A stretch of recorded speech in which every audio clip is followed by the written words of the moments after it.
Okay, this lesson we're going to go over consolidating the rules that we've learned for finding the derivative. Our first question, use the appropriate rule or rules to find the derivative in simplified factored form. So again, remember that part's the simplified factored form part is the algebra. The calculus comes when we're finding the derivative. In this case, for this question, I would first rewrite the denominator as 5 minus 2x to the exponent 1/2. And then I would see that this is going to be a quotient rule because we have two functions dividing each other. So I'm going to make my chart. First, second function derivative. My first function is 7x. The derivative is 7. My second function is 5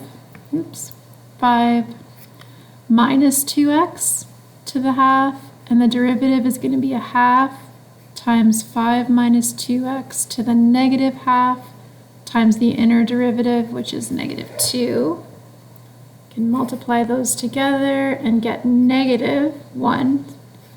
5 minus 2x to the negative half. Okay, so now we're ready to start using the quotient rule here. So derivative of the first times the second, monomial 7 first, so 7 times 5 minus 2x to the half, derivative of the first times the second, minus the first times the derivative of the second. So I'm subtracting negative 7x, which is really going to be adding.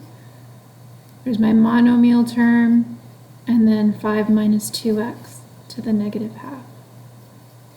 All over, because it's the quotient rule, the second, which is 5 minus 2x to the 1/2, all over the second squared. So then within the numerator, we're going to determine the greatest common factor of the two terms in the numerator.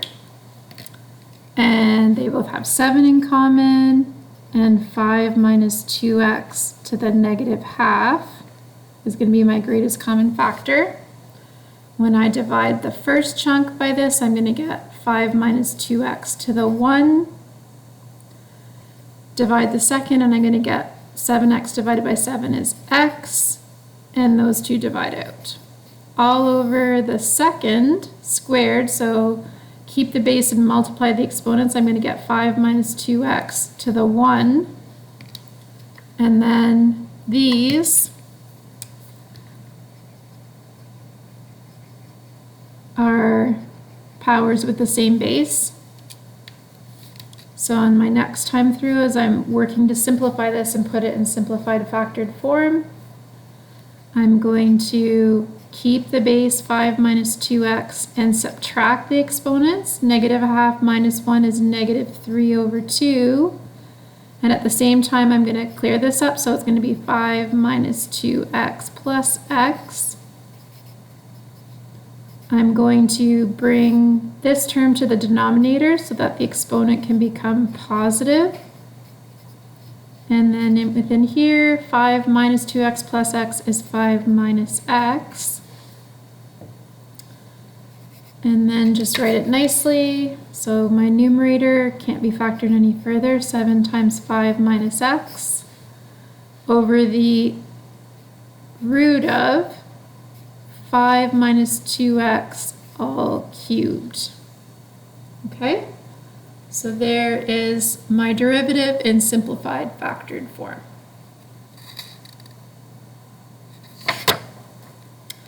Next one. G at x equals 2x squared minus x all to the 5 times the square root of 2x plus 3. So this is going to be a product rule because it's the product of two functions. And again, I'm going to set up my chart over here, and I'm going to rewrite this so that it's ready for me to find the derivative. So I'm going to write root of 2x plus 3 as 2x plus 3 to the half.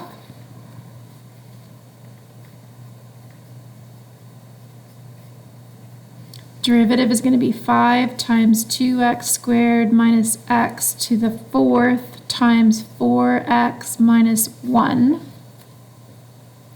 The second is 2x plus 3 to the half.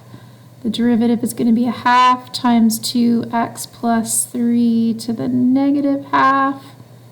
The inner derivative is 2. 2 times a half is 1. And now I'm ready to use the product rule. So product rule is derivative of the first times the second. So my only monomial is the 5 there, times all of these powers of binomials here. Derivative of the first times the second, plus the first times the derivative of the second. So plus 2x squared minus x to the fifth times 2x plus 3 to the negative 1/2. So there's my derivative. Okay, now I need to put it in simplified factored form. So I'm going to look at my two scoops and decide what's in common. So 5's not in common. 2x squared minus x to the fourth is in common. 4x minus 1 is not. 2x plus 3 to the negative 1/2. If I divide the first scoop by the common factor, I'm going to get 5 times 4x minus 1 times 2x plus 3. Because remember, when you divide these, you get 2x plus 3 to the half minus negative 1/2, which is 2x plus 3 to the 1. And then when I divide the second scoop by the greatest common factor, I'm going to get plus, so 2x squared minus x. And then those divide out.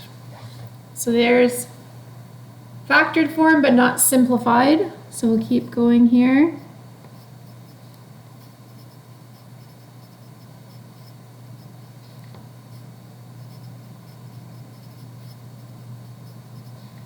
So within here, I can expand and simplify. So I'm going to leave the 5 for now and do FOIL here. So that's going to give me 8x squared plus, so 4 times 3 is 12x, minus 2x, minus 3, plus 2x squared minus x.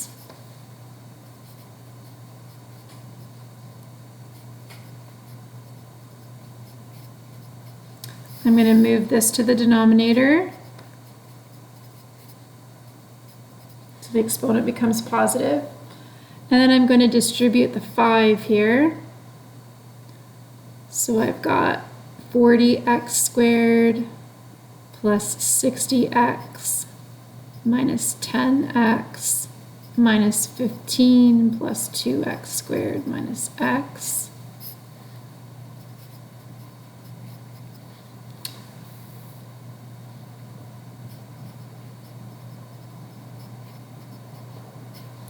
Uh, 40x squared plus 2x squared is 42x squared.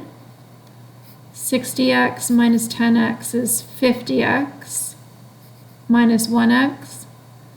So that's plus 49x minus 15 over the square root of 2x plus 3. And there is not a common factor because 7 doesn't go into 15, so this can't be common factored.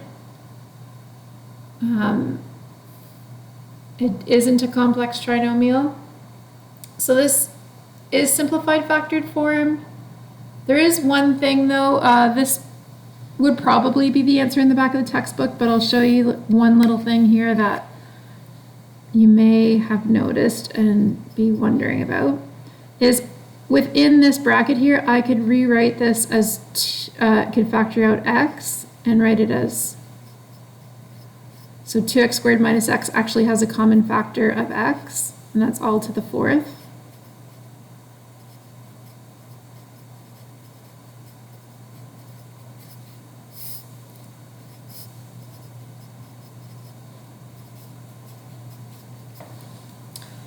And so if you have x, y, say x to the n, y to the m to the k, it's the same as having x to the n times k, this is just exponent rules, times y to the m times k. So if I apply those exponent rules here, I have x to the fourth, 2x minus 1 to the fourth, times 42x squared plus 49x minus 15 over the square root of 2x plus 3. So more than likely the back of the textbook would show that, but in the case that it shows this, I wanted to make sure you would know how to get that. And it's because there's a common factor within the question, like way up at the beginning. There was a common factor of x inside here. Okay. Next question, simplified factored form. So we have, in this case, quotient to the power 4. So this one is a chain rule with the quotient rule inside. So chain rule first means I would do 4 times x cubed minus 4x over 3x squared plus 7 to the third. So bring the exponent down, times the whatever to the third. Now times the inner derivative. To find the inner derivative, that's where I'm going to make my chart. So I have my first, second function derivative. My first is x cubed minus 4x, and the derivative is 3x squared minus 4. My second is 3x squared plus 7, and the derivative is 6x. So the derivative of what's inside is the derivative of the first times the second, so 3x squared minus 4 times 3x squared plus 7 minus 6x times x cubed minus 4x all over the second, 3x squared plus 7 squared. So again, that's the chain rule with the quotient rule inside. So chain rule is 4 times this to the third times the derivative of what's inside, which involves the quotient rule. So I'm going to go, now that's the derivative. Now I have to put it in simplified factored form. So I'm going to start off by rewriting this quotient to the power of 3 as x cubed minus 4x to the third over 3x squared plus 7 to the third. Oops, sorry. Thinking ahead of myself there. So I'm writing this all to the third as x cubed minus 4x to the third over 3x squared plus 7 to the third. And then that's being multiplied by, so the denominator here is 3x squared plus 7 to the power of 2. The numerator I'm going to have to expand and simplify. So that's going to give me 9x to the fourth plus 21x squared minus 12x squared minus 28 minus 6x to the fourth plus 24x squared. So I've got 4x cubed minus 4x to the power of 3 over 3x squared plus 7 to the power of 3 times, so 9x to the fourth minus 6x to the fourth is 3x to the fourth, 21x squared minus 12 plus 24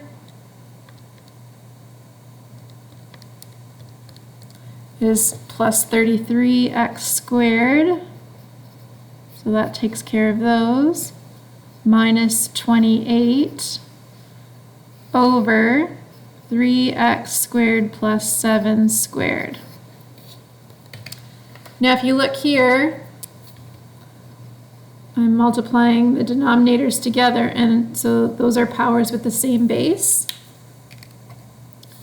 So my numerator is going to be 4 times x cubed minus 4x cubed times 3x to the 4th plus 33x squared minus 28 over, so when I multiply those, I keep the base 3x squared plus 7 and add the exponents to the 5th. And that would probably be the answer in the back of the book. This can't be factored. I can't factor out 3. And so this would likely be the answer, but this one has that similar part of it where I could common factor x cubed minus 4x and make it x times x squared minus 4 cubed.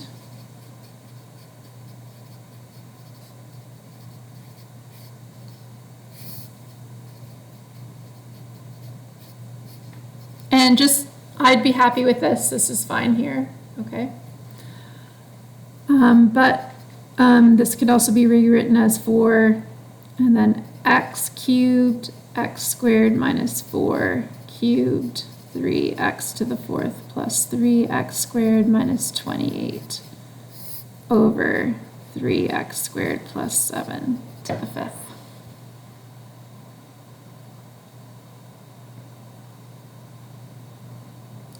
Okay.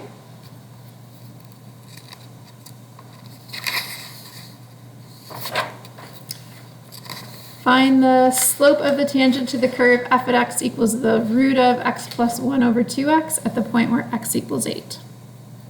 So I'm going to start off by rewriting it as x plus 1 over 2x all to the 1/2. And then I'm going to use the chain rule with the quotient rule inside. So 1/2 times x plus 1 over 2x to the negative 1/2 times the derivative of what's inside. So the first function is x plus 1, derivative is 1. Second is 2x, derivative is 2.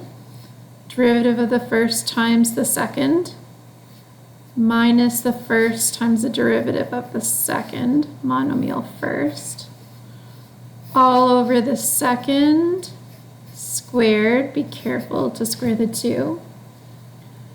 F prime at x is equal to 1/2. Now when you have a fraction to a negative exponent, you can flip the base and the exponent becomes positive. That's an exponent rule there. So when you have a fraction to a negative exponent, you can flip the base and the exponent becomes positive.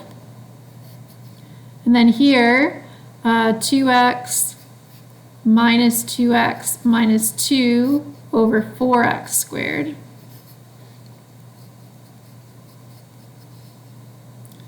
And I can write this as, so I'm going to apply the exponent of 1/2 to the numerator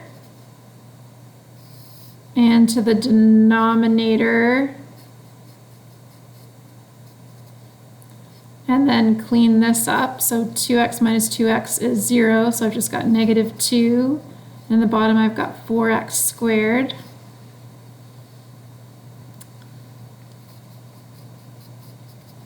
I don't have to put it in simplified to factored form because I am finding it at 8, but I would like to write it with roots, and I can divide those 2's out for it. Oh no, I can't, because that's to the, it's within the brackets. But I can factor these, or divide these 2's out. So negative 2 divided by 2 is negative 1. So I have negative root of 2x left in the numerator over 4x squared times the root of x plus 1 in the denominator. And now I want to find the slope of the tangent at the point where x is 8. So I want to find f prime at 8. which is going to be negative root of 2 times 8 over 4 times 8 squared times the root of 8 plus 1. F prime at 8 is equal to negative square root of 16 over 4 times 64 times the root of 9. So F prime at 8 is going to be negative 4 over positive 4 times 64 times 3, which is going to give us, so these 4's will divide out, so negative 1 in the numerator and 64 times 3 in the denominator, giving us 192. So therefore, M tangent, which is what they ask for, the slope of the tangent, is negative 1 over 192 at the point where x equals 8. Okay, so we looked at how to decide whether we're using the product rule, the quotient rule, the chain rule, and what combination. Simplified factored form we continued on with. And now we've kind of looked at everything we need to for the rules in grade 12 calculus.